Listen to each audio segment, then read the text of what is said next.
사랑하는 하나님, 저희들 이 새벽에도 또 깨워주시고 불러주시고 이 시간 이곳에서 주님을 바라보며 주님을 찬양하며 또 주님 앞에 기도하며 또 주님의 말씀을 또 듣게 하시니 참 감사합니다. 저희들의 삶이 매 순간순간 저희들이 있는 그 자리자리마다 그 시간마다 하나님을 예배하는 예배자로 살기를 간절히 소망합니다. 우리가 복음의 사람 예배자로 살게 하소서 구호로만 외치는 것이 아니라 우리의 삶이 하나님을 예배하는 예배자의 삶이 될 수 있도록 주님 인도하여 주시옵소서. 이 시간 찬양하며 주님 앞에 나아갑니다. 찬양하며 주님 앞에 나아갈 때에 주님께서 이 시간 이 자리에 임재하여 주시고 저희들의 찬양을 홀로 영광 받아 주시며 주님 만나고 교제하며 주님의 영광을 누리며 주님 안에 행복을 누리는 이 귀한 시간이 될 수 있도록 주님 인도하여 주시옵소서. 감사드리며 예수님의 이름으로 기도드립니다. 아멘. 오늘도 새벽을 깨우며 주님 앞에 나오신 여러분들을 환영하고 축복합니다. 우리 이 시간 함께 하나님은 너를 지키시는 자 찬양하면서 주님 앞에 나아가겠습니다.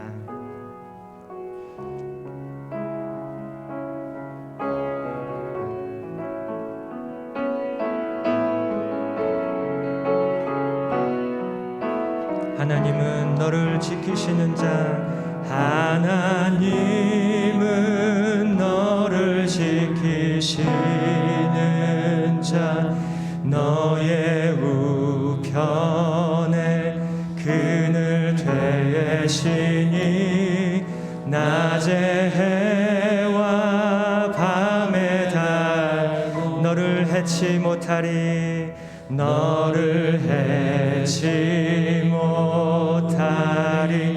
하나님은 너를 지키시는 자, 하나님은 너를 지키시는 자, 너의 환난을 면케하시.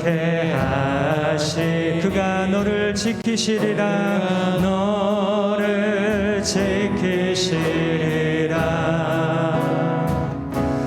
너의 출입을 지키시. 우리 한 번 더 고백합니다. 하나님은 너를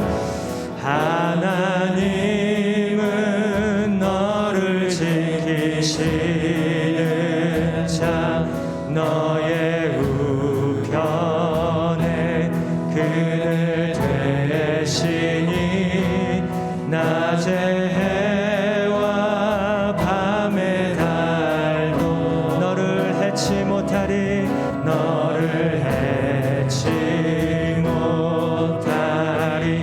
하나님은 너를 지키시는 자, 하나님은 너를 지키시는 자, 너의 환난을 면케하시니. 그가 너를 지키시리라, 너의 출입을 지키시리라, 너의 출입을 지키시니. 우리 주님 바라보시면서 눈을 들어 산을 보아라.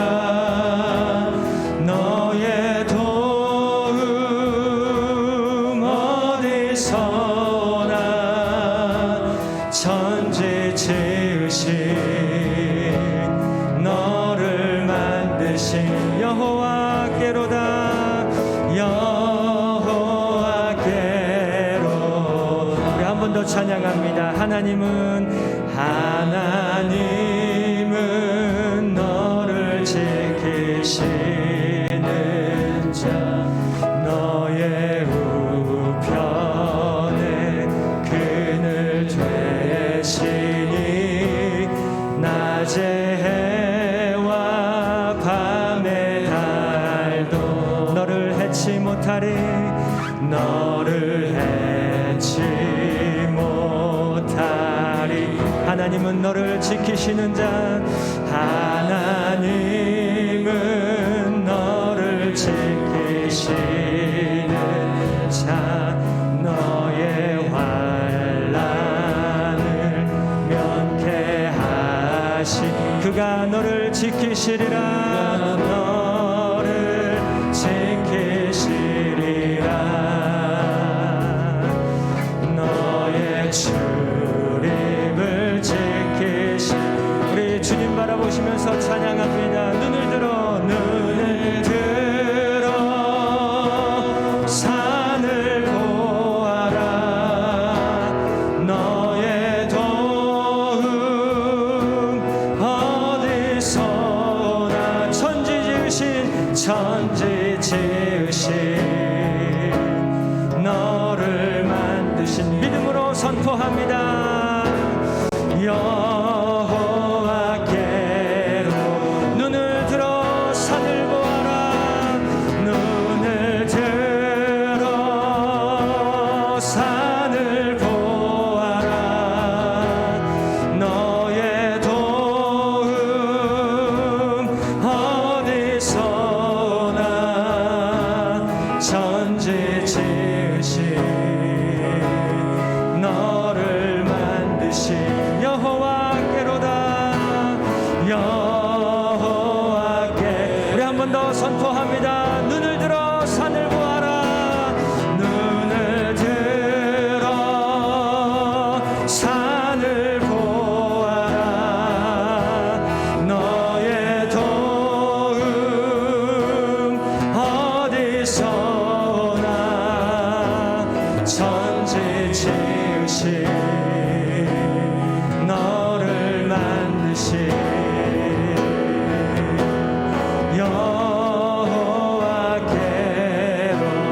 여호와께로다. 아멘.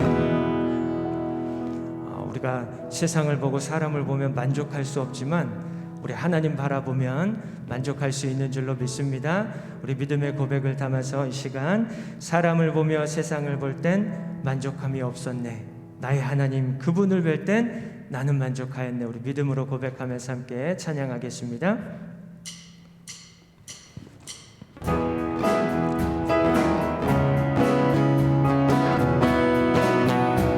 사람을 보며 세상을 볼 때, 사람을 보며 세상을 볼 때 만족함이 없었네. 나의 하나님 그분을 볼 때 나는 만족하. 우리 한 번 더 고백합니다. 사람을 보며 세상을 볼 때 만족함이 없었네. 나의 하나님 그분을 볼 때 나는 만족하. 아멘. 저기 빛나는 태양을 보라. 또 저기 서 있는 산을 보아라. 천지 지으신 우리 여호와 나를 사랑하시니 나의 하나님 한 분만으로 나는 만족하여. 한 번 더 찬양합니다. 사람을 보며 세상을 볼 때 만족함이 없었네. 나의 하나님 그분을 볼 때 나는 만족하였네. 동남풍아 불어라. 서북풍아 불어라. 가시밭에 백합화 예수 향이 날리니 할렐루야 아멘. 가시밭에 백합화 예수 향이 날리니 할렐루야. 사람을 보며 세상을 볼 땐 세상을 볼 때 만족함이 없었네. 나의 하나님 그분을 볼 때 나는 만족하여. 동남풍아 불어라. 서북풍아 불어라. 가시밭에 백합화 예수 향이 날리니 할렐루야 아멘. 가시밭에 백합화 예수 향이 날리니 할렐루야. 우리 한 번 더 찬양합니다. 사람을 보며 세상을 세상을 볼 때 만족함이 없어. 우리 믿음으로 고백합니다. 나의 하나님 그분을 볼 때 나는 만족하였네. 저기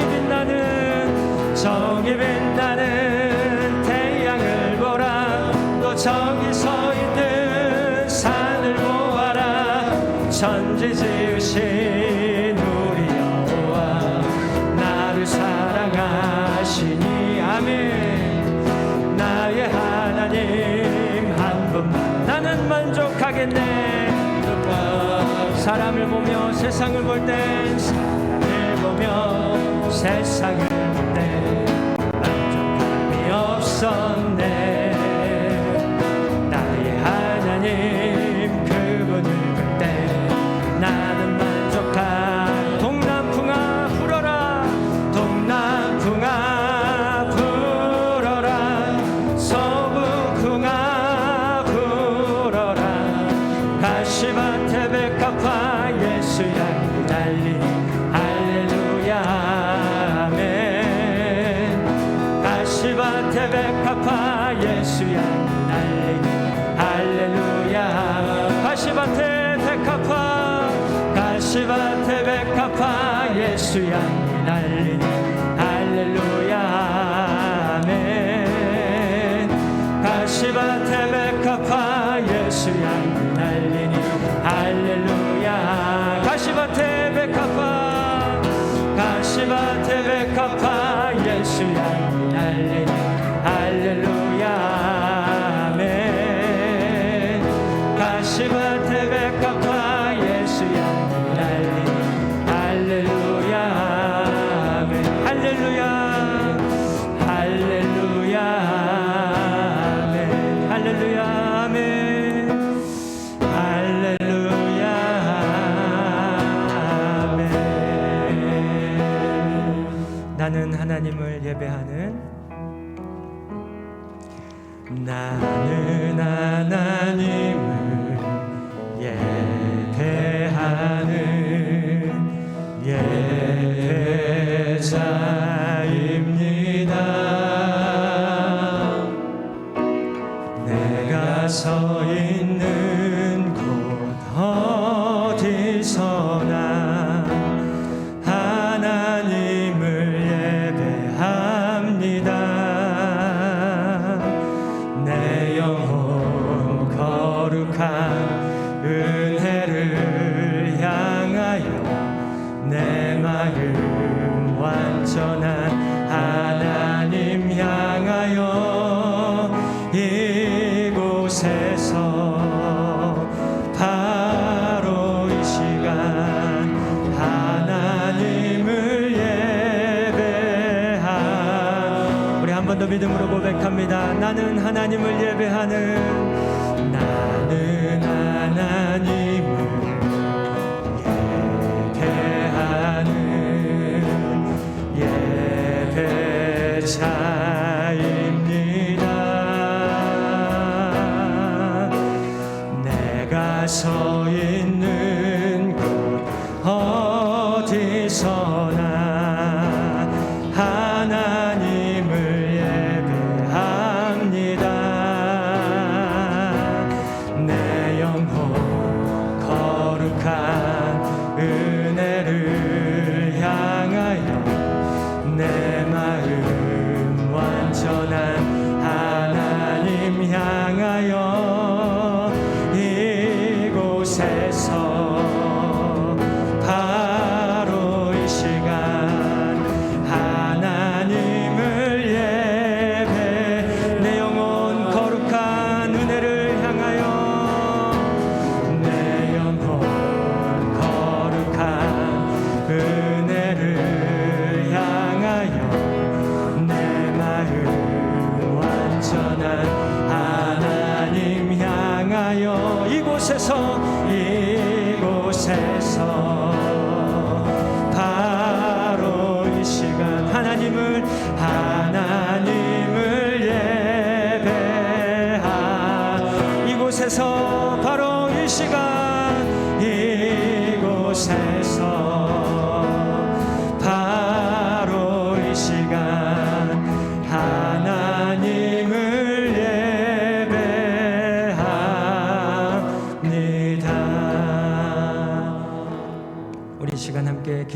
주님 앞에 나아가겠습니다. 이 시간 기도하실 때 주님, 저희들을 이곳에 불러주시니 참 감사합니다. 이곳에서 바로 이 시간 우리 주님을 예배하고 하나님을 예배하는, 또 우리가 어디에서나 우리가 있는 모든 곳에서 하나님을 예배하는 예배자로 살게 하여 주옵소서. 이 시간 말씀 묵상 세미나 허락해 주시니 감사합니다.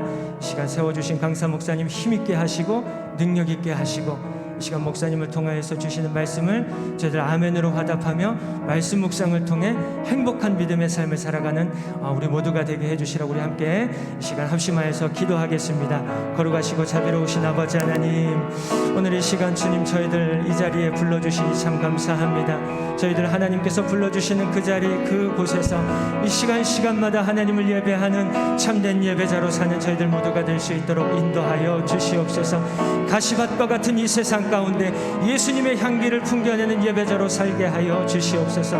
하나님, 이 시간 귀한 목사님 세워주시고 말씀 묵상에 대해 배우게 하시니 참 감사합니다. 이 시간 목사님을 통하여서 귀한 말씀 듣게 하시고 아멘으로 화답하게 하시고, 말씀 전해주시는 목사님 영육의 안에 강건함을 허락하여 주시고, 우리 목사님을 통하여 말씀 묵상을 잘 배워서 우리 정말로 행복한 믿음의 삶을 살아가는 저희들의 믿음의 삶이 될 수 있도록 인도하여 주옵소서. 사랑의 하나님 아버지, 말씀을 사모하는 마음으로 새벽 말씀 묵상 세미나 세 번째 아침을 맞았습니다. 말씀을 사모하며 나온 걸음들, 은혜의 자리에 성령님 함께 하옵소서. 강사 윤영 목사님을 보내주시고 성도의 생명길 말씀 묵상에 대한 귀한 시간으로 인도하시니 감사드립니다. 경건의 훈련이 필요성과 말씀 묵상을 잘 하려면 어떻게 하는지, 깊은 묵상을 위한 방법은 무엇인지 듣고 깨달을 시간 주시니 감사드립니다. 육체의 소욕과 성령의 소욕 사이에서 밀물과 썰물처럼 세상과 아버지 쪽을 드나드는 연약한 우리의 심령임을 고백하오며, 매일 말씀 묵상을 통해 아버지와의 교제와 아버지와의 인격적 만남을 갖고자 하오니 아버지 쪽으로 나아가는 믿음의 자녀들 되도록 인도하옵소서. 우리가 매일 말씀 묵상을 통해 비느하스의 창과 같은 경건의 능력을 가져 육체의 소욕을 이기고자 하며 이세벨의 핏괴를 이기도록 아버지의 세미한 음성에 귀를 기울이고자 하오니 성령님 함께 하옵소서. 아버지, 우리가 처음 가졌던 믿음의 감격을 회복하고자 할 때 천국이 출발선이 아니라 결승선이 되게 하시며, 말씀을 생명으로 붙들고 살아갈 때 시냇가에 심겨진 나무처럼 시절을 쫓아 과실이 맺어지는 은혜를 허락하옵소서. 자비로우신 아버지, 트리키예와 시리아에서 지진 피해를 당해 가족을 잃고 삶의 터전을 잃고 절망과 고통 가운데 있는 이들에게 희망과 회복의 은혜를 베푸시사 이겨낼 힘을 공급하여 주시며, 우리 성도들이 합심하여 물품과 성금으로 참여한 도움의 손길도 그들의 아픔을 안타까워하며 회복을 위해 기도하는 우리의 마음도 신속히 전해져서 그들의 아픔을 이기고 빠르게 일상을 회복하는 아름다운 밑거름이 되게 하옵소서. 온전한 믿음의 삶을 원하시는 아버지, 우리가 단순히 아버지를 믿는 게 아니라 아버지만을 믿기를 원하시고, 아버지를 예배하는 데 그치지 않고 아버지만을 예배하기를 원하심을 생각하며, 우리가 서 있는 모든 자리가 아버지만을 믿는 자리, 일상의 모든 순간이 아버지만을 예배하는 자리가 되기를 노력하며 살겠습니다. 시간을 정하고 장소를 확보하여 매일 아버지를 만나는 신앙교회 지체들 되도록 성령님 도우시옵소서. 예수 그리스도 이름으로 기도드립니다. 아멘.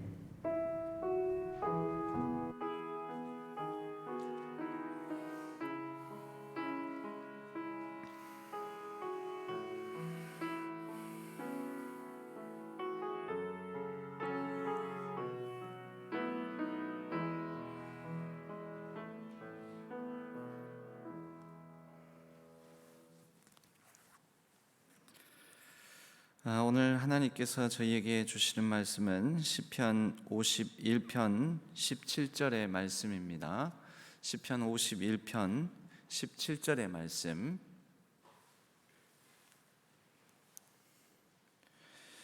시편 51편 17절의 말씀입니다. 시편 51편은 시편 50편 다음에 있습니다.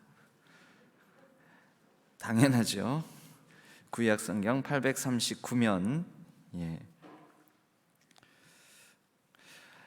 우리 한 목소리로, 한 절의 말씀이니 한 목소리로 같이 하나님의 말씀을 받들어 읽도록 하겠습니다.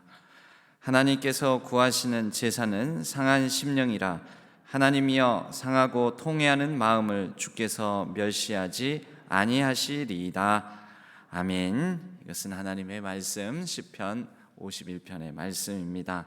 이제 말씀 묵상 세미나 수요일까지 해서, 수요일 저녁까지 해서 네 번째 시간입니다.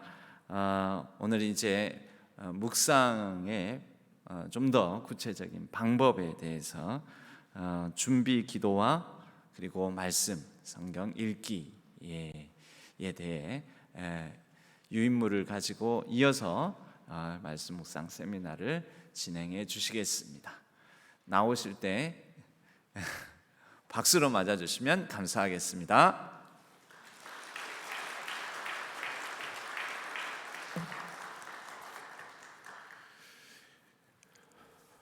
감사합니다. 네 번째 묵상 강의로는 네 번째 시간인데요. 오늘 기도 주신 분 장로님이십니까? 네, 기도 내용이 그동안 묵상한 내용을 너무 감동적으로 잘 요약해 주셔가지고 제가 은혜를 너무 많이 받았습니다. 너무 감사합니다. 오늘부터 이제 묵상 방법에 대해서 나눌 건데요. 여러분, 묵상 방법은 다 아는 내용입니다. 묵상을 조금 아시는 분은 전부 아는 내용이에요. 준비기도, 읽기, 묵상, 적용, 나눔, 이 5가지 단계인데요. 3강의 제목이 깊은 말씀 묵상을 위한 방법이라고 제가 말씀드렸잖아요, 그죠? 그래서 각각의 방법에 대해서 이 방법을 알고 있어 그러면 되는 게 아니고 각각의 방법을 어떻게 해야 제대로 하는지를 우리가 알아야만 합니다. 건성으로 준비기도하고 건성으로 읽고 건성으로 묵상하고 건성으로 적용하면 우리의 삶에 아무 일도 일어나지 않습니다. 건성을 뛰어넘어서 정말 깊이 묵상을 하고 싶잖아요, 그죠? 깊이 묵상을 할 방법이 있는데 그 방법이 별로 어렵지 않습니다. 그래서 그 방법이 어떻게 되는지를 함께 나누어 보도록 하겠습니다. 먼저 전제가요, 말씀 묵상의 전체 과정은 성령님께서 주도하시는 시간이라는 사실을 인식하는 것입니다. 우리가 말씀을 펼쳐들고 준비기도를 하고 읽기를 하고 묵상을 하고 적용을 하는 이 모든 과정이 내가 하는 게 아니라, 우리 자신이 하는 게 아니라 성령께서 주체적으로 인도하시는 시간이다라는 것을 먼저 인정해야 합니다. 이게 성경을 들고 마치 약간 연구하는 느낌이 있잖아요, 그죠? 성경을 읽고 성경을 마치 이게 글로 쓰기도 하고 그러니까 성경 공부하는 것 같잖아요. 그 성경 공부는 우리 자신이 하는 거거든요.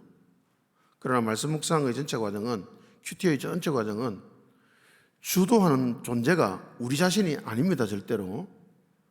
이 모든 과정, 묵상의 전체 과정을 주도하시는 분이 성령님이다라는 사실을 꼭 기억하셔야 됩니다.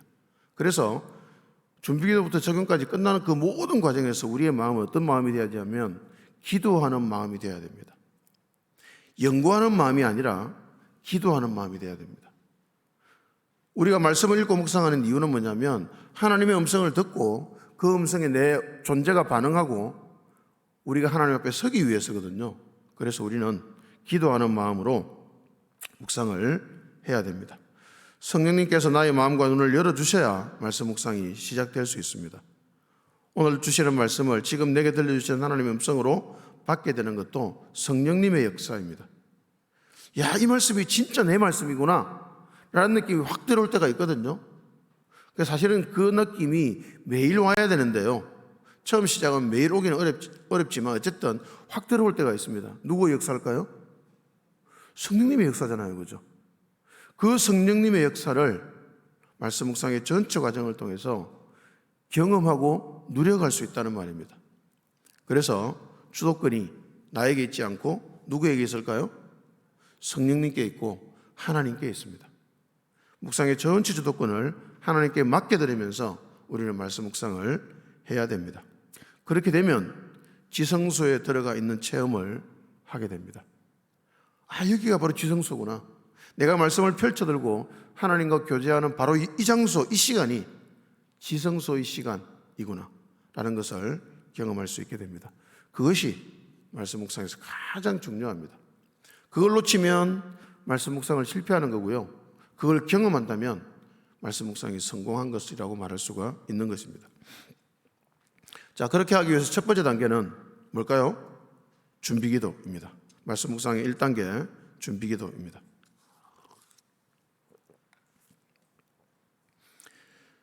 준비기도는 중요한 게 뭐냐면 말씀 묵상을 시작할 때는 어떤 마음 자세가 돼야 될까요? 이렇게 나오죠. 마음 자세에 동그라미 한번 해보십시오. 마음 자세. 자, 제목이 준비기도니까 우리는 어떻게 하기 쉬우냐면 그냥 기도만 하면 된다 이렇게 생각하기 쉽습니다. 기도라는 것이 그냥 입으로만 기도하면 돼 라고 생각하기 쉬운데요, 입으로 기도하는 것이 중요한 게 아니고 어떤 마음 자세가 되는 것이 중요합니다. 그래서 준비기도할 때 이 준비는 뭘 준비해야 되느냐? 마음 자세를 준비해야 됩니다. 어떤 마음 자세가 되어야 될까요? 여러분, 이 마음 자세가 말씀 묵상의 질을 결정합니다. 네 가지로 볼 수 있는데요, 첫 번째는 시편 51편 17절 방금 읽었죠, 그죠? 어떤 마음일까요? 상한 심령, 상한 마음입니다. 상한 심령, 상한 마음. 여러분, 기도가 잘 될 때가 언제입니까? 마음 상했을 때잖아요. 마음 상하면 기도가 잘 됩니다. 근데 마음이 상하지 않고 너무 평온하고 아무 일도 없어 이러면 사실은 기도가 좀 나태해지죠, 그죠? 자, 그래서 우리는 상한 마음을 가져야만 합니다. 근데 어떻게 해야 마음이 상하죠? 누구랑 싸워야 마음이 상하죠, 그죠? 그러면 새벽마다 말씀 묵상하기 전에 싸워야 될까요? 그건 말이 안 되죠, 그죠? 이런 겁니다. 우리는 세상을 살아가면서 수도 없이 많은 마음 상함을 경험하죠. 근데 마음이 상했을 때 어떻게 하시죠? 각자의 푸는 방식이 있잖아요, 그죠? 어떤 분은 세상 사람들은 뭐 담배 피우고 술 마시면서 풀지만 예수 믿는 사람들은 어떤 식으로 풉니까?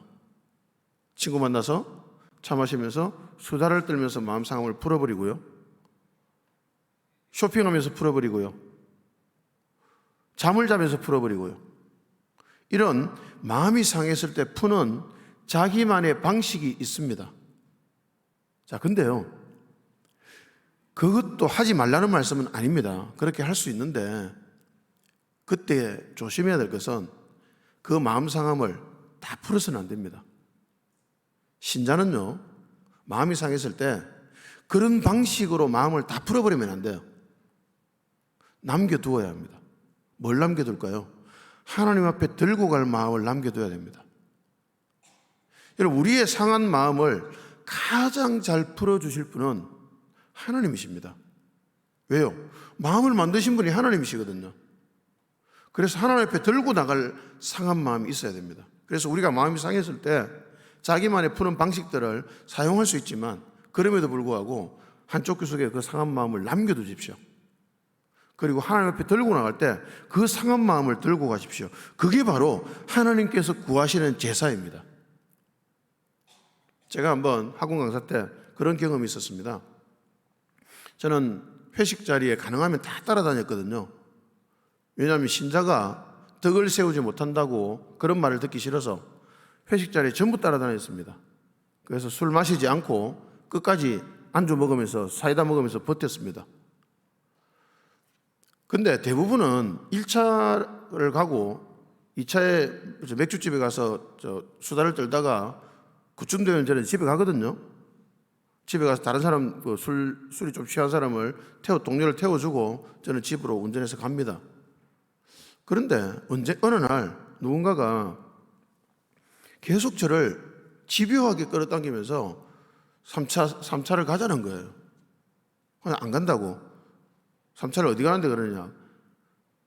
난 이제 이쯤 되면 집에 가야 되니까 가겠다고 그러니까 오늘은 끝까지 같이 가보자 그러더라고요. 그래서 저를 끝까지 끌고 가는데 어딜 끌고 갔냐면 룸살롱으로 데리고 갔습니다. 룸살롱에 갔는데 앉아서 너무너무 불편한 거예요. 제가 예수 믿는 사람인 거 주변 사람이 다 알고 있습니다.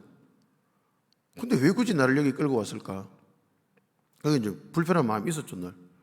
그래서 그 자리에서는 이게 뭐 아가씨들이 뭘 안주 입에 먹여주고 오빠 이러면 뭐 내가 왜 오빠냐고 그러지 말라고 막 이렇게 야단치고 이러면서 이제 앉아 있다가 저 그러고 나왔죠. 그 술자리가 파하고 나서 너무너무 기분이 나쁜 거예요. 나를 어떻게 보고 여기를 데려왔을까? 그런데 나중에 알고 보니까 그 학원 동료 한 사람이 저한테 비밀을 알려주더라고요. 부원장이 저에게 그날 저를 넘어뜨리는 타락시키는 사람에게 금일봉을 주겠다고 약속을 했답니다. 제가 얄미웠겠죠. 술도 끝까지 안 마시고 뭐 이러니까 주일날 절대 근무 못 한다고 하고 이러니까 제가 얄미웠겠죠. 그죠? 그래서 저를 타락시키려고 한 거예요. 제가 그 말을 듣고 너무너무 억울한 거예요. 너무 마음이 상하는 거예요. 왜 억울하냐면 제가 하나님 앞에서 저를 지켜나가는 게 결코 쉽지 않았거든요. 저도 겨우겨우 버티면서 신자의 정체성을 지켜가려고 몸부림치면서 그렇게 버텨가고 있는데 나를 넘어뜨리지 못해서 안달난 그런 사람이 있었다는 사실이 너무 억울한 거예요. 화가 난다기보다는 너무 억울했습니다. 그래서 제가 어떻게 했냐면 그 마음을 그대로 들고 하나님 앞에 나가서 사람한테는 아무 말도 하지 않았습니다. 하나님 앞에 나가서 기도했죠. 하나님 저 너무 억울하다고. 그러면서 제가 뭐라고 기도했냐면 하나님 저 사람 잘 되지 않았으면 좋겠다고. 어떻게 저같이 저도 연약한 사람인데 이렇게 할 수 있냐고. 제가 그렇게 하나님께만 그렇게 기도했습니다. 여러분 우리의 상한 마음을 가장 잘 알아주실 분 그분 하나님이십니다. 그래서 하나님 앞에 가실 때는 우리가 그 언젠가 상했던 마음이 있잖아요. 그죠? 그거 묵혀두면 병돼요. 병됩니다. 왜 하나님께서 상한 심령을 가장 좋은 제사라고 이야기하실까요? 하나님은 그 상한 심령을 치유해 주시기 때문입니다. 하나님만 치유해 주세요. 근데 하나님께 우리 상한 마음을 내놓지 않으면 어떻게 되죠? 병이 됩니다. 전부 다요. 우리의 심령을 썩히는 병이 돼요. 그래서 가장 중요한 마음 자세는 하나님 앞에 갈 때는 내가 그 언젠가 누군가에게 어떤 사건을 통해서 상처받았던 그 상한 마음들 그것들을 다 끄집어내서 하나님 앞에 다 고백하는 마음으로 나가시길 바랍니다. 그러면 가장 아름다운 제사가 됩니다. 그러면 주께서 우리를 멸시치 않는 그런 경험을 하게 되죠. 그게 첫 번째 마음입니다. 하나님 앞에 나갈 때는 상한 마음으로 들고 상한 마음이 되어야 합니다. 두 번째, 내가 알지만 하나님의 말씀으로 받아야 합니다. 데살로니가서 2장 13절인데요. 함께 읽습니다. 이러므로 우리가 하나님께 끊임없이 감사함은 너희가 우리에게 들은 바 하나님의 말씀을 받을 때에 사람의 말로 받지 아니하고 하나님의 말씀으로 받음이니 진실로 그러하도다. 이 말씀이 또한 너희 믿는 자 가운데에서 역사하느니라. 여러분 내가 읽지만 하나님의 말씀으로 받아야 합니다. 우리는 사실은 우리 자신을 잘 못 믿습니다. 왜냐하면 사람들이 볼 때는 그냥 그럴싸한 존재라고 볼 수 있지만 우리 자신은 우리 속에 얼마나 악한 것이 있는지 잘 알거든요. 그래서 나는 나 자신을 잘 못 믿습니다. 그래서 내가 읽으면서 이게 하나님의 말씀이야 이렇게 생각하기가 어렵다는 거예요. 그것은 의도적으로 그 마음을 바꿔야 합니다. 내가 읽지만 이건 분명히 하나님께서 나에게 주시고자 하는 말씀을 내가 읽는 거야 라는 마음으로 마음 자세를 바꿔야 합니다. 그게 두 번째 마음 자세고요. 세 번째 시편 51편 10절입니다. 함께 읽습니다. 하나님이여 내 속에 정한 마음을 창조하시고 내 안에 정직한 영을 새롭게 하소서. 정한 마음인데요. 정한 마음. 저는 이렇게 표현하고 싶습니다. 정직한 영이라고 있죠. 그죠? 솔직한 마음이라고 표현하고 싶습니다. 솔직한 마음. 여러분 사람에게요. 사람과의 관계에서 솔직해야 될까요? 솔직 안 해야 될까요? 어려운 질문인가요? 솔직해야 되겠죠. 그죠? 근데 정말 100% 완벽하게 솔직해도 될까요? 그러면 큰일 납니다, 여러분. 우리 속에 어떤 사람에 대한 생각이 굉장히 복잡하게 많단 말이죠. 그죠? 근데 그 복잡한 생각을 있는 그대로 다 쏟아내놓으면 관계가 다 깨어집니다. 그래서 절대로 100% 완벽하게 솔직하면 안 됩니다. 사람 관계에서는요, 적당한 가면을 써야 돼요. 나쁜 가면이 아니고요, 조금 다르게 표현하자면 예의라고 말할 수 있습니다. 예의라는 가면을 써야 되는데 관계의 거리만큼, 관계의 깊이만큼 가면의 두께가 조정이 돼야 돼요. 관계가 먼 사람에게는 아주 이게 형식적인 인사를 나누는 관계 정도를 해야 될 거고요. 관계가 조금 가까운 사람은 조금 솔직해져야 되고요. 관계가 더 가까운 사람은 조금 더 솔직해져야 됩니다. 가장 솔직해야 되는 사람은 누굴까요? 당연히 부부관계겠죠, 그죠? 가족입니다, 가족, 그죠? 가족 안에서 가장 솔직해야 됩니다. 자, 근데 가족의 관계에서 100% 완벽하게 솔직하면 될까요, 안 될까요? 그것도 안 됩니다, 여러분. 자, 이렇게 표현하는데 가장 얇은 가면을 써야 합니다. 가장 얇은 가면마저도 벗으면 예의가 없어집니다. 가족 관계에서도요. 그러면서 관계가 상처가 생겨요, 서로에게. 그래서 부부 관계에도, 부모 자식 관계에도 가장 얇은 가면은 써야 합니다. 근데 문제는 이렇게 가면을 쓰고 다니다 보면 자기도 모르게 위선자가 돼요. 그래서 어디에선가는 반드시 그 가면을 다 벗어야 합니다. 100% 완벽하게 솔직한 존재로 드러나는 시간이 있어야 돼요. 그 시간이 바로 하나님 앞에 서는 시간입니다. 여러분, 하나님 앞에서는 여러분 깊이 숨겨져 있던 진짜 마음을 다 끄집어내야 돼요. 그걸 하나님 앞에 토로해야 됩니다. 어떤 사람이 진짜 미운데 그 진짜 미운 걸 사람 관계에서 다 드러내면 절대 안 됩니다, 여러분. 그건 안 미운 척 해야 돼요. 근데 그렇게 안 미운 척만 하고 살면 속에 골병이 든단 말입니다. 그걸 들고 하나님 앞에 나갔을 때 그때는 그 마음을 솔직하게 내어놓으십시오. 하나님 앞에서만 내어놓으셔야 됩니다. 하나님 앞에서만. 그러고 나면 그 마음이 치유가 됩니다, 여러분. 그래서 하나님 앞에서는 완벽하게 솔직한 마음으로 나가셔야 합니다. 내가 쓰고 있었던 모든 가면을 다 벗으시고 말입니다. 네 번째요, 사무엘상 15장 22절 함께 읽습니다. 사무엘이 이르되 여호와께서 번제와 다른 제사를 그의 목소리를 청종하는 것을 좋아하심같이 좋아하시겠나이까. 순종이 제사보다 낫고 듣는 것이 순양의 기름보다 나으니. 왜 저를 불러서, 외부 강사를 불러서 6번의 시간이나 외부 강사에게 주면서까지 이렇게 말씀 묵상에 대해서 우리가 배울까요? 우리는 왜 말씀 묵상을 해야 될까요? 그 목적은요, 그 궁극적인 목적은 딱 한 가지입니다. 말씀에 순종하기 위해서예요. 여러분, 순종이 쉽습니까? 순종은 그렇게 쉽지 않습니다. 우리는 모두 죄인이기 때문에요, 순종이 결코 쉽지 않아요. 근데 우리 속에 한 가지 갈망은 있어야 합니다. 갈망. 그 갈망이 뭐냐면, 정말 순종하고 싶다. 이 갈망요. 나는 정말 순종하는 신자이고 싶다라는 그 갈망이 있어야 돼요. 그래서 마지막 네 번째 마음은 순종하고자 하는 마음, 순종하고 싶은 마음입니다. 오늘 하나님께서 어떤 말씀을 들려주시든지 나는 그 말씀에 순종하고 싶어. 그 마음을 가져야 됩니다. 여러분, 이 네 가지 마음 자세가 바로 준비 기도를 통해서 만들어야 되는 마음 자세예요. 그래서 기도라는 행위를 하는 것이 아니고 이런 마음 자세를 만들어야 합니다. 그게 준비 기도입니다. 이 네 가지를 다 외우고 있으면 머리가 아프잖아요, 그죠? 이 네 가지 어떻게 다 외우고 마음을 다 준비해요, 그죠? 그래서 이 네 가지를 한마디로 요약할 수 있습니다. 그게 뭐냐면 하나님의 음성에 굶주린 마음입니다. 하나님의 음성에 굶주린 마음.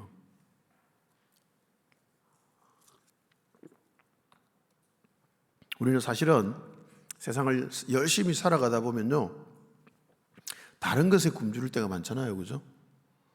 이게 생존이라는 게 결코 만만치 않잖아요. 생존하기 위해서 미친 듯이 뛰어다니고 일하고 하다 보면 우리의 마음이 다른 것에 갈급해져요. 돈에 갈급해지고 명예에 갈급해지고 사람들의 인정에 갈급해지고 그 갈급함이 생긴단 말이에요. 근데 적어도 말씀을 묵상할 때만큼은 우리의 마음이 하나님의 음성에 갈급해야 돼요.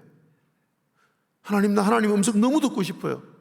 하나님의 음성을 들어야 제가 살겠습니다, 하나님 하는 그 간절한 마음. 그래서 제가 표현을 굶주린다라고 표현한 겁니다. 하나님의 음성에 굶주린 마음이 되어야 합니다. 그래야 말씀을 묵상하면서 우리의 영혼이 회복이 됩니다. 그리고 하나님으로 채워집니다.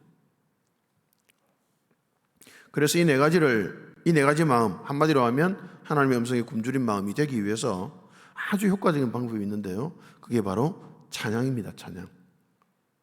그래서 준비기도 때 찬양을 하시라고 많이 권해드립니다. 어떤 찬양을 하느냐? 본인이 가장 은혜를 잘 받게 되는 찬양들이 있을 거예요. 각자, 그죠? 그런 찬양을 프린터를 한 장 해서 그 큐티책 안에 넣어두시면 좋습니다. 성경책 안에 넣어두시든지. 그래서 큐티할 때, 말씀 묵상할 때 열고 그 악보를 보고 그 악보 찬양을 부르시기를 바랍니다. 온 마음을 다해서. 우리가 경험하지만 자신이 은혜를 잘 받는 찬양 한 곡을 온 마음을 다해서 부르면 마음이 촉촉히 젖잖아요, 그죠? 촉촉히 젖어드는 그 마음이 바로 하나님의 음성이 굶주린 마음이에요. 저는 이제 오랫동안 묵상을 하다 보니 어떻게 되냐 하면 아침에 눈을 딱 뜨면 의도적으로 그런 생각을 가질 때가 많이 있습니다. 의도적으로 뭐라고 하냐면 하나님, 저 하나님이 너무 필요해요. 하나님 너무 필요해요. 하나님 없으면 저는 못 살 것 같아요. 제가 어제도 생각해 보니 처음에는 시작할 때는 하나님이 너무 필요해서 그렇게 살았는데 저녁 때쯤 되니까 제 속에 하나님이 없이 제가 살았네요. 하나님 너무 죄송합니다. 근데 저는 하나님 없으면 안 돼요. 아침에 일어나면서 그런 마음 품고 일어날 때가 많이 있습니다. 그 마음 가지고 저는 옆방에 제 서재로 가서 컴퓨터를 켭니다. 저는 묵상할 때 컴퓨터를 켜고 가거든요. 여러분 아침에 눈을 뜰 때 그런 마음을 의도적으로 한번 가져보십시오. 하나님, 나 하나님 너무 필요해요. 하나님 음성 너무 듣고 싶어요. 그런 마음을 가져보시길 바랍니다. 사실은 눈을 뜨면 근심과 걱정이 먼저 몰려오죠, 그죠? 저도 그랬습니다. 눈 뜨면 너무 마음이 무겁고 힘든 거예요. 이대로 그냥 눈을 안 떴으면 좋겠다 이럴 때도 정말 많이 있었습니다. 그런데요, 그 마음이 들 때 여러분 마음을 살짝 바꾸어 보십시오. 근심이 확 몰려올 때 그걸 밀고 하나님, 저 하나님이 너무 필요합니다. 그렇게 한번 해보세요. 그러면 말씀을 묵상할 마음의 준비가 됩니다. 그리고 찬양을 조용하게 온 마음을 다해서 찬양 한 곡을 불러보십시오. 그러면 기도라는 행위를 하지 않아도 그것이 충분히 아름다운 준비기도가 되는 것입니다. 두 번째, 말씀 묵상 2단계는 읽기입니다. 읽기는 큐티에서 가장 중요하지만 무시되기 쉬운 부분입니다. 왜냐하면 우리가 성경 통독에 익숙하기 때문에요. 그냥 성경 읽으면 된다고 생각합니다. 그래서 그냥 무작정 읽기만 하려고 하는 거죠. 그래서 무작정 읽는 게 아니라 성경을 읽는 것은요, 성령의 도우신 가운데 하나님의 음성을 듣는 과정입니다.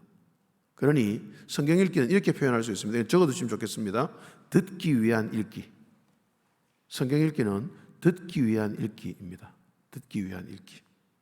무엇을 듣기 위해서 무엇을 읽을까요? 하나님의 음성을 듣기 위해서 성경을 읽습니다. 우리는요. 여러분이 말씀 묵상할 때도 그렇지만 성경을 읽을 때마다 꼭 기억하시기 바랍니다. 그냥 성경을 읽는 것이 아니고 뭐 하기 위해서요? 하나님의 음성을 듣기 위해서 읽는 겁니다. 그게 올바른 성경 읽기입니다. 하워드 핸드릭스라는 아주 유명한 성경 교사가 있습니다. 그분이 8가지 방법의 읽기 방법을 가르쳤습니다. 그런데 이 8가지 방법이 굉장히 좋은 방법입니다. 그 방법을 소개해 드리겠습니다. 첫 번째요, 처음 읽는 것처럼 읽어야 됩니다. 어떤 본문을 읽더라도 처음 읽는 것처럼 읽으십시오. 예를 들면 누가복음 15장 탕자비유 같은 본문은 아마 교회를 오래 다니신 분들은 그 설교를 굉장히 많이 들었을 거예요. 저도 한 10번 이상은 들은 것 같습니다. 누가복음 15장 탕자비유 설교 말입니다. 그래서 그 본문은 너무너무 잘 알아요.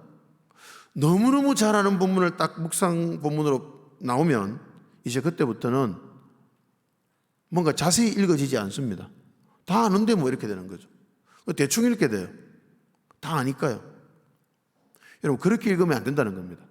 그럼 어떻게 할까요?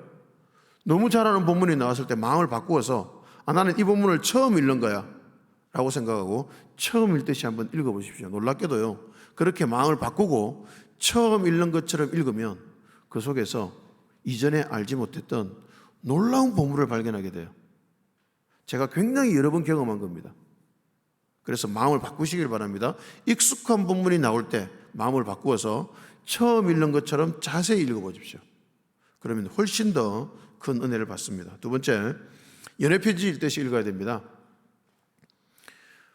제 아내랑 제가 20살에 만나서 24살에 결혼했습니다. 저하고 동갑인데요. 4년 연애하고 24살에 결혼했습니다. 좀 빨리 결혼했죠, 그죠? 빨리 결혼한 게 참 감사하다는 생각이 드는데요. 덕분에 저희 아들들이 빨리 컸고, 그래서 제가 늦게라도 목회를 시작할 수 있게 되었습니다. 근데 4년 연애하는 동안 저는 연애편지를 제법 많이 썼던 것 같아요. 그때는 우리 카카오, 이게 핸드폰 이런 게 없었잖아요, 그죠? 그러니 편지를 쓰든지 아니면 말로 하든지 두 개밖에 없잖아요, 그죠? 편지를 좀 많이 쓴 것 같은데, 제 아내는 저에게 편지를 딱 한 통 썼습니다. 저는 제 아내에게 그런 말합니다. 당신은 밀당의 고수다, 이렇게 이야기하는데요. 한 통을 쓰니까 어떤 일이 발생할까요? 제가 쓴 수십 통의 편지는 그냥 편지인갑다 이런데요. 그 한 통의 편지는 저에게 가보가 된 거죠. 그 한 통의 편지를 받았는데 너무 소중해서 제 안주머니에 넣고 다녔습니다. 그래서 틈만 나면 거기 꺼내서 읽어본 거죠. 읽는데 한 구절 한 구절 읽을 때마다 얼마나 감동을 받는지 몰라요.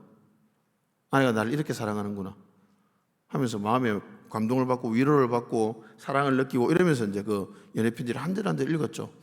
나중에는 이렇게 연애편지가 이게 너덜너덜해졌더라고요. 모서리가 낡아가지고 스카치 테이프로 붙여가지고 계속 넣고 다녔습니다.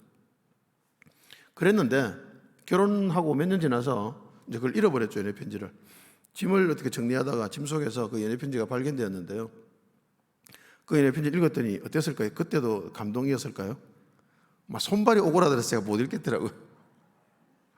얼마나 이게 막 이렇게 낯간지러운지. 동일한 연애편지인데 왜 그렇게 되었을까요? 뭐가 달라졌죠? 제가 달라진 겁니다, 제가요. 제가 더 이상 아내를 여전히 사랑하지만 연애 감정은 아닌 거죠, 그죠? 여러분, 성경은요, 하나님께서 우리에게 주신 연애편지입니다. 성경은 연애편지예요. 하나님께서 우리를 얼마나 사랑하시는지 성경 66권이라는 그 엄청난 분량의 연애편지를 써서 우리에게 주신 거예요. 그러니 우리가 하나님의 말씀을 읽을 때 그냥 딱딱한 글자로 읽지 마시고 하나님의 그 우리를 향하신 사랑, 그것을 느껴가면서 그렇게 읽으시기 바랍니다. 그것이 성경을 읽는 가장 올바른 방법입니다. 세 번째요, 탐구하는 자세로 읽어야 됩니다. 생각하면서 읽어야 됩니다. 멍한 상태가 되면 안 됩니다. 통독이라는 게 성경 읽기에서 나쁜 것은 절대로 아닙니다. 좋은 것입니다. 그런데 저는 통독이 너무 힘들더라고요. 통독 모임에 한번 참여를 했는데 그 속독으로 읽는 테이프를 틀어놓고 그것을 눈으로 따라 읽는 그런 통독 프로그램이었습니다. 제가 몇 시간을 참여를 하다가 너무 힘들어서 그만두고 이제 나와서 제가 더 이상 참여를 못 하겠더라고요. 왜 그런가 하면 성경을 딱 읽어 나가는데 저는 그 성경을 읽고 뭔가 생각을 해야 되는 거죠. 묵상 훈련이 되어 있으니까 뭔가 생각을 하고 싶은데 생각을 1초만 했다 하면 확 지나가 버리는 거죠. 그래서 저는 통독을 하고 있는데 놓치는 부분이 너무 많은 거예요. 그래서 본문 내용은 놓치죠. 생각은 또 계속 못 하죠. 그러니까 저는 너무 힘들더라고요. 그래서 그런 식의 통독은 저는 더 이상 하지 않았습니다. 드리고 싶은 말씀은 뭐냐면요, 통독을 하셔도 되는데 문제는 생각을 놓치면 안 됩니다. 성경책은 주문이 아니거든요. 그냥 얘를 읽기만 하면 무슨 일이 일어나는, 소리만 내면 무슨 일이 일어나는 그런 주문이 아닙니다. 성경은요. 성경은 그 내용을 우리 마음속에 깊이 새겨서 우리의 마음을 변화시키고, 그래서 우리의 내면의 경향이 바뀌어지고, 그렇게 해야 우리에게 복이 되는 책이거든요. 그러니 아무 생각 없이 멍한 상태로 글자만 읽는 그런 읽기를 하면 안 된다는 겁니다. 항상 생각을 활성화시켜서 생각하면서 성경은 읽어야만 합니다. 네 번째, 반복해서 읽어야 됩니다. 왜 반복해서 읽어야 되냐면 성경은 몇천 년 전에 써여졌고요. 우리하고 완전 다른 문화에서 써여졌습니다. 그래서 한 번 그냥 슬쩍 읽고 그 본문 내용을 다 이해하기는 무리가 많습니다. 그래서 여러 번 읽어야 됩니다. 우리가 말씀 묵상을 한다면 보통 매일 성경이나 생명의 삶 이런 걸 쓰면 하루에 10절 또는 20절 아마 그 사이쯤 될 거예요. 10절이나 20절 정도. 그 정도를 여러 번 읽는 겁니다. 3번에서 5번 읽어야 됩니다. 반드시요. 한 번 읽고 그 내용이 다 파악되기는 쉽지 않습니다. 그래서 그날 본문을 적어도 3번에서 5번쯤에 읽는데요. 가능하면 다른 번역본을 읽으십시오. 우리가 보통은 개역개정을 보잖아요. 그죠? 근데 묵상할 때는 개역개정 한번 읽고 새번역을 한번 읽고 쉬운 성경을 한번 읽고 이런 식으로 읽으면 제일 좋을 거라고 생각이 됩니다. 새번역이 굉장히 좋은 번역입니다. 새번역을 읽으시면 좋겠습니다. 그래서 여러 번역본을 통해서 여러 번 읽으셔야 됩니다. 꼭 기억하십시오. 여러 번 읽으셔야 됩니다. 가능하면 천천히 생각하면서 여러 번 읽으시기 바랍니다. 페이지를 넘어가서 5번째입니다. 분석적으로 읽어라. 누가 왜 무엇을 어디서 언제 등에 질문을 던져가면서 질문의 동그라미 보십시오. 질문.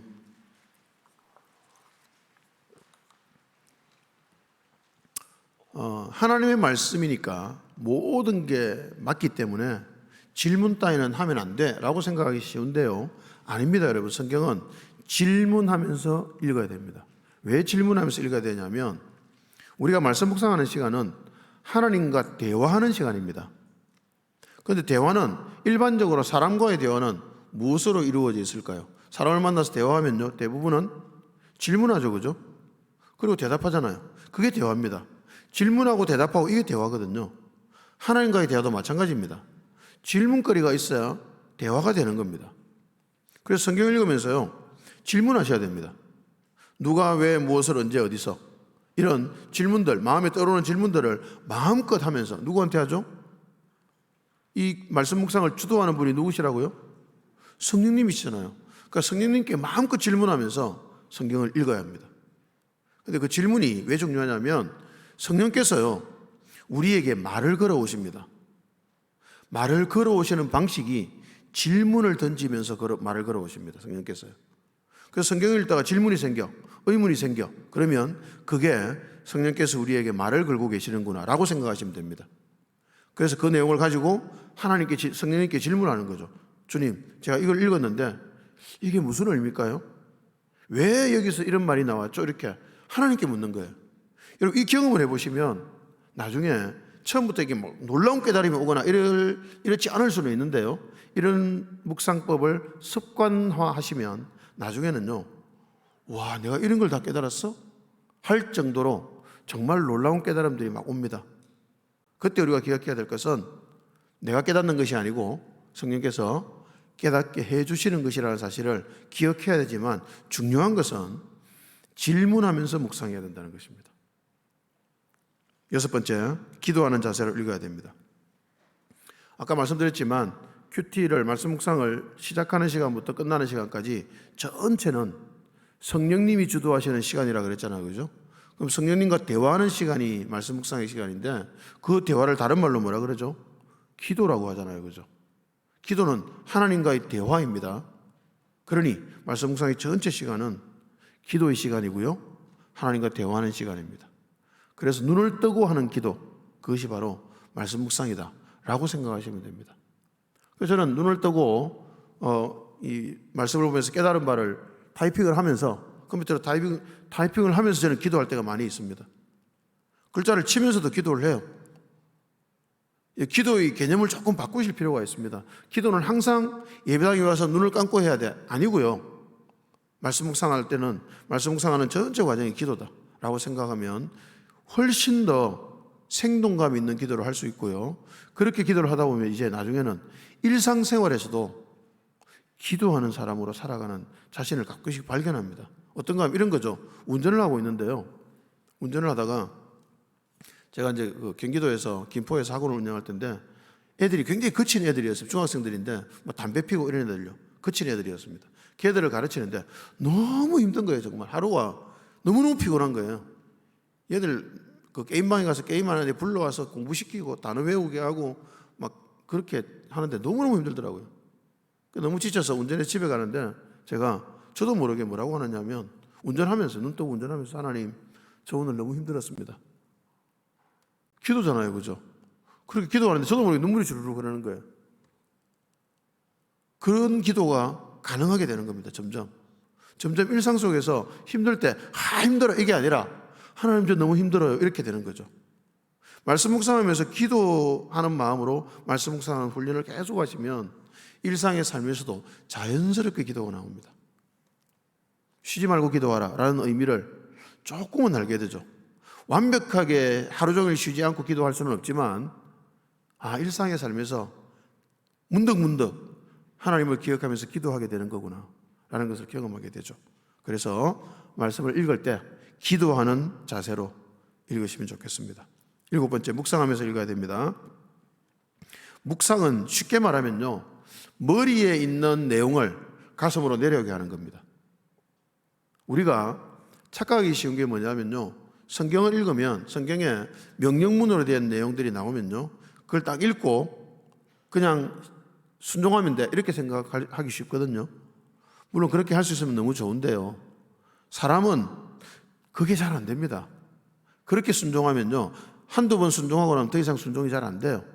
머리로 이해하고 바로 행동하고 이렇게 이게 잘 안 되거든요. 어떤 단계가 있어야 될까요? 사람의 인격이 3가지로 구성되어 있죠. 지식, 감정, 의지. 그래서 지정의잖아요. 그죠? 지정의가 사람의 인격입니다. 그러면 말씀이요, 이 3가지를 다 건드려야 됩니다. 지식으로 들어온 말씀이 감정을 건드려야 됩니다. 우리의 감정을요. 그리고 나야 의지로 자연스럽게 넘어갑니다. 그래서 행동이 나오죠. 그래서 말씀에 순종하는 삶이 되려면 반드시 말씀이 지식으로 들어오고 나서 우리의 감정을 통과해 가야 됩니다. 그리고 의지로 가야 되죠. 그래서 묵상이라는 것은 뭐냐면 지식에 머무른 그 말씀이 가슴으로 내려오게 만드는 것, 그게 묵상입니다. 말씀 묵상의 중요성은 바로 그거죠. 말씀이 지식으로도 들어오고 그 지식으로 들어온 말씀이 가슴으로 내려오는 그 과정을 거치는 게 묵상이거든요. 거기까지를 하고 나면 어느 순간 자신도 모르게 조금씩 순종하고 있는 자신을 발견합니다. 내가 순종하려고 순종해야 돼 이렇게 순종하는 게 아니고요, 어느 순간 내가 순종하는 삶을 살고 있네 이렇게 되는 거죠. 그래서 지정의 그 단계를 통과한다는 것 꼭 기억하시고 말씀이 지식에서 가슴으로 내려오도록 기다리면서 읽어야 합니다. 여러분, 지식으로 들어온 말씀이 가슴으로 내려오도록 하려면 뭐가 필요할까요? 시간이 필요합니다. 시간이요. 그래서 말씀 묵상을 할 때는 쫓기는 마음은 절대 안 됩니다. 쫓기는 마음으로 묵상하면 묵상이 안 돼요. 왜냐하면 말씀이 우리 가슴을 안 건드립니다. 마음이 급하기 때문에, 마음이 급하면 말씀이 우리 마음을 터치를 못해요. 그래서 마음이 느긋하고 여유 있는 시간, 그 시간에 묵상을 하는 게 좋습니다. 8번째, 망원경 시각을 가지고 읽어라. 나무만 보지 말고 숲을 보도록 노력하면서 이랬는데요, 문맥을 무시하면 절대로 안 됩니다. 성경 읽을 때요. 다른 거는 예를 들면 이런 거죠. 성경의 역사, 배경, 역사적인 지식, 이런 것들을 꼭 알아야 된다고 이야기하는 분들이 계신데 그걸 알아서 나쁘진 않습니다. 성경 이해에 도움이 됩니다. 그러나 저는 일반 성도가 그런 성경의 배경까지 전부 다 알면서 성경을 읽기는 거의 불가능하다고 생각합니다. 그렇게 하자면 신학자가 돼야 됩니다. 그래서 그건 잘 몰라도 되는데요, 꼭 알아야 되는 게 있습니다. 꼭 알아야 되는 것은 문맥입니다. 문맥은 무시하면 안 돼요. 다시 말하면 이 성경 구절 하나만 딱 뽑아서 그것이 마치 하나님 말씀인 양 자기 그 한 구절만 자기 마음대로 해석하고 하나님 말씀인 양 받아들이면 안 된다는 것입니다. 그러면 말씀을 왜곡하게 됩니다. 이 한 구절이 그 문맥 안에서 무슨 뜻인지를 알아야 돼요. 이 문맥 안에서, 한 문단 안에서 정말 그런 뜻이 맞나? 라는 걸 확인해 보고 그리고 나서 그 구절을 암송하든지 자기 것으로 만들든지 하는 것은 괜찮은데 문맥과 전혀 상관없이 그 한 문장만 딱 따오는 것은 굉장히 위험합니다. 특히 말씀을 묵상할 때는 정말 그 부분 조심해야 됩니다. 어느 한 구절에서 은혜를 받았다면 그 한 구절이 문맥 안에서 그런 뜻이 맞는지를 확인하고 나서, 그리고 나서 그 구절에 은혜를 받으시면 된다는 말입니다. 그래서 적어도 그날 본문 10절에서 20절 정도의 문맥 안에서 문맥 전체를 파악하려고 노력하면서 묵상하는 게 필요합니다. 그렇다고 해서 문맥을 완벽하게 다 파악할 수 있느냐? 그러면 좋겠지만 그러진 않아도 괜찮습니다. 그렇지만 최선을 다해서 그날 전체 본문의 문맥이 뭔지 하는 것을 파악하면서 읽으려는 노력이 필요한 것입니다. 여러분, 우리가 이렇게 읽기에 대해서 이렇게 복잡하게 읽기를 해야 되느냐? 8가지 제가 말씀드렸지만 이걸 다 기억하고 읽는 것은 물론 아닙니다. 제가 참고로 이렇게 말씀을 드린 건데요, 이 8가지를 통해서 우리는 어떻게 읽어야 되느냐? 딱 한 가지입니다. 하나님의 음성을 듣기 위해서 읽어야 합니다. 여러분, 그래서 준비기도와 연결되는 거예요.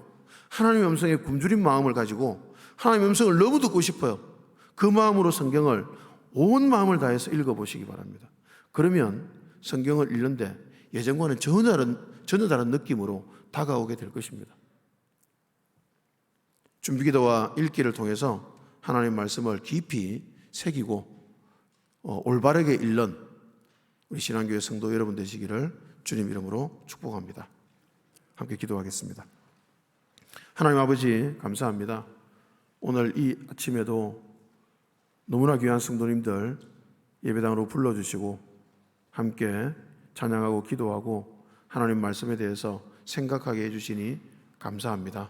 하나님, 하나님의 말씀을 사모하시는 성도님들 주님께서 긍휼히 보시고 말씀을 묵상하고자 하는 마음을 주시고, 그리고 말씀을 읽을 때에 하나님의 음성에 굶주린 마음, 하나님의 음성을 너무 듣고 싶은 그 갈급한 마음으로 하나님의 말씀을 읽게 하시고, 그러할 때에 성령께서 주시는 놀라운 위로와 하늘의 평강을 경험하는 매일의 말씀 묵상이 될 수 있도록 주님 은혜 베풀어 주시옵소서. 오늘 하루도 우리를 선하게 인도하여 주시옵소서. 감사를 드리며 예수님 이름으로 기도합나이다. 아멘.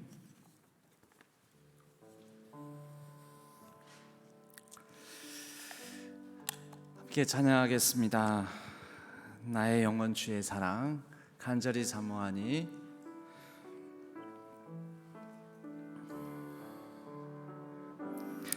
나의 영 주의 사랑 간절히 사모하니. 나의 주여 임하셔서 나를 덮어 주소서. 나의 영혼 주의 사랑, 나의 영혼 주의 사랑 간절히 사모하니. 나의 주여 임하셔서 나를 덮어. 한 번 더 찬양할까요? 나의 영혼 주의 사랑, 나의 영혼 주의 사랑 간절히 사모하니. 나의 주여 임하셔서 나를 덮어 주 내 영 살게 하소서. 내 영 살게 하소서. 내 영 살게 하소서. 주의 얼굴 빛 비추소서. 내 영 살게 내 영 보게 하소서. 내 영 보게 하소서.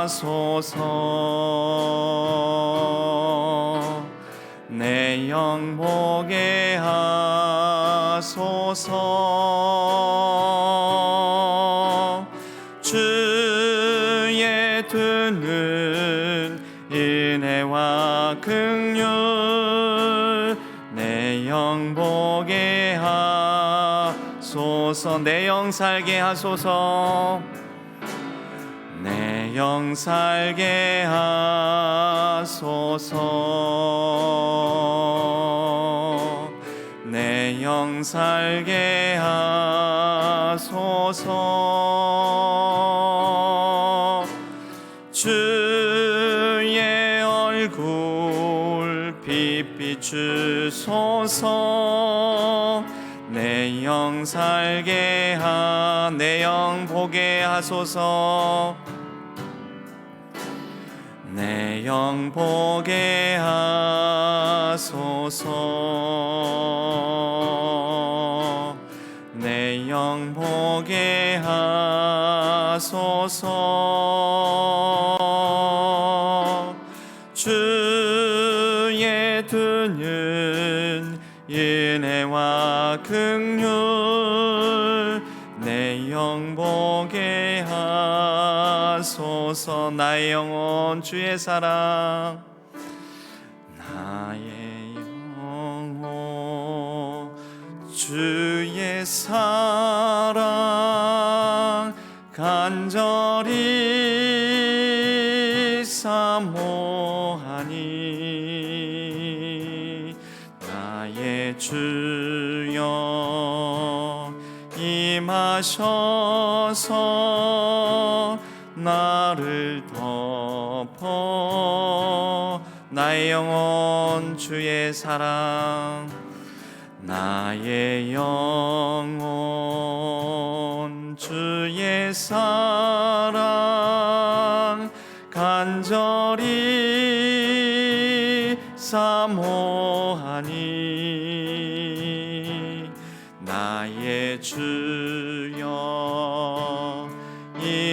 임하셔서 나를. 우리 두 손을 가슴에 모으고 조용히 눈을 감고 나의 영혼 주의 사랑 간절히 사모하니. 나의 영혼 주의 사랑 간절히 사모하니. 나의 주여 임하셔서 나를 덮어 주소서. 두 손을 가슴에 모은 채로 우리 한번 따라하시길 바랍니다. 주여 은혜를 주옵소서. 주여 긍휼히 여겨 주옵소서. 주여 자비를 베풀어 주옵소서. 우리 다 함께 합심해서 하나님의 긍휼과 자비, 은혜를 구하는 기도를 우리 조용히 읊조리면서 함께 기도하며 자유롭게 하나님께서 오늘 나의 마음, 나의 심령을 어루만져 달라고, 하나님께서 나의 상황 가운데 간섭해 달라고, 나의 하나님의 은혜가 필요한 나의 모든 상한 심령 곳곳을 싸매 주시고 고쳐 달라고 우리 간절히 기도하며 자유롭게 기도하시다가 자유롭게 귀가하시도록 하겠습니다. 기도하겠습니다.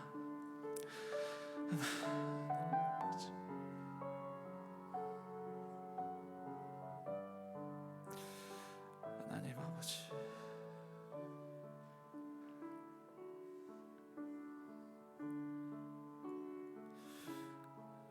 아버지 하나님 도와주시옵소서.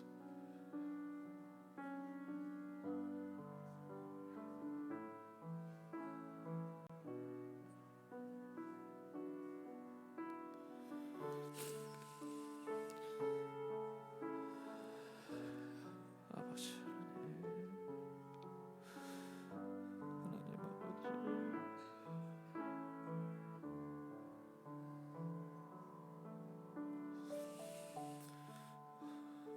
아버지 하나님 주시옵소서. 아버지 하나님